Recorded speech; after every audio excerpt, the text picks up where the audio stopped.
हम में से हर एक, चाहे वो फीमेल हो या मेल हो, यही चाहता है कि उसकी क्लीन एंड क्लियर स्किन हो। लेकिन ज़्यादातर लोगों में एक्ने की वजह से फेस पे स्कार्स बन जाते हैं, टाइनी बम्प्स आ जाते हैं, black head white head show होना शुरू हो जाते हैं, जिसकी वजह से स्किन बिल्कुल क्लियर नहीं रहती।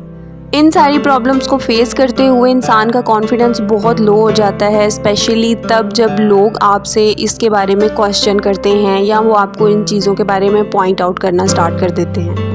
अगर आप भी इनमें से एक हैं तो आपको बिल्कुल परेशान होने की ज़रूरत नहीं है। मैं आपके लिए एक ऐसी होममेड रेमेडी लेके आई हूँ जिसको अगर आप कंटिन्यूसली फॉलो करेंगे तो आपकी ये प्रॉब्लम बिल्कुल 100% सॉल्व हो जाएगी। तो चलें इस रेमेडी को बनाना स्टार्ट करते हैं। यहाँ मैंने एक छोटा सा बाउल लिया है और इसके अंदर मैंने 1 टेबल स्पून भर के बेसन का लिया है।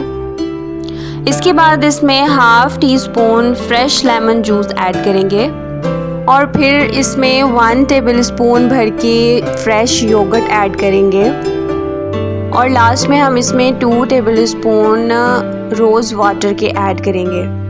और अगर आपकी स्किन बहुत ज़्यादा ड्राई है तो आप इसमें योगर्ट की जगह मिल्क ऐड कर सकते हैं, और अगर आपकी स्किन ऑयली है तो योगर्ट आपके लिए बेस्ट रहेगा।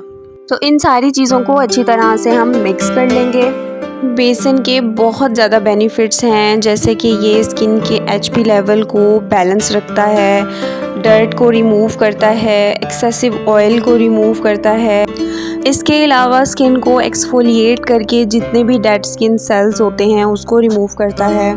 इसको यूज़ करने से स्किन में एक नेचुरल ग्लो आ जाता है और उससे स्किन बहुत हाइड्रेटेड और बहुत फ्रेश लगती है।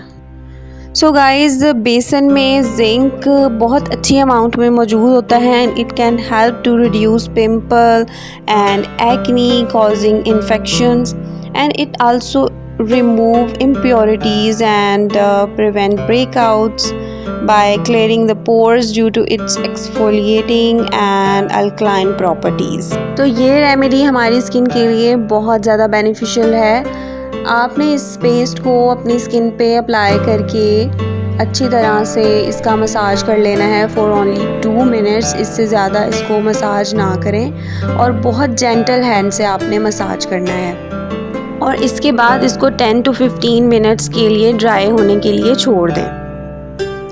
आप इस रेमेडी को वीक में 2 टाइम यूज़ कर सकते हैं। अगर आप इसको रेगुलर बेसिस पे यूज़ करेंगे तो आप खुद नोट करेंगे कि आहिस्ता आहिस्ता आपकी जितनी भी एक्नी है, जितने भी एक्नी स्कार्स हैं वो रिमूव होते जाएंगे और आपकी स्किन पे बहुत ज़्यादा ग्लो आ जाएगा और आपकी स्किन फेयर होना शुरू हो जाएगी। जी, तो जब ये फेस पैक आपका कम्प्लीटली ड्राई हो जाए तो आपने इस तरह से सर्कुलर मोशन में आहिस्ता आहिस्ता अपने फेस को गीले करते जाना है पानी के साथ, और इसी तरह इसको आहिस्ता आहिस्ता रिमूव करते जाना है। जी, तो ये रेमेडी यूज़ करने के बाद आपकी स्किन थोड़ी ड्राई हो सकती है, तो वॉश करने के बाद आप कोई भी लाइट सा जो मॉइस्चराइज़र है आपके पास, आप वो इस अपने फेस पे लाजमी अप्लाई कर लें।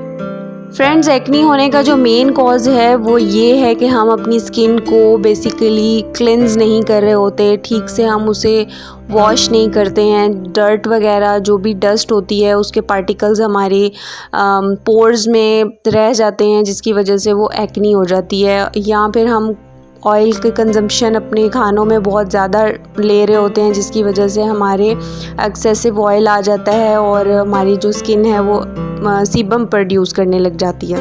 तो कोशिश किया करें कि पानी ज़्यादा से ज़्यादा पिएं और मेकअप रिमूव करने के बाद अपनी स्किन को बहुत अच्छे से क्लेंस किया करें, और इस रेमेडी को वीक में 2 टाइम यूज़ किया करें। आपको इसके 100% रिज़ल्ट्स मिलेंगे और आपकी जितने भी फेस पे एक्नी है या एक्नी स्कार्स हैं या ब्लैक हेड वाइट हेड्स हैं वो स्लोली ग्रेजुअली आपके रिड्यूस हो जाएंगे और इंशाल्लाह आपकी स्किन बहुत क्लियर हो जाएगी और बहुत ग्लो करने लगेगी।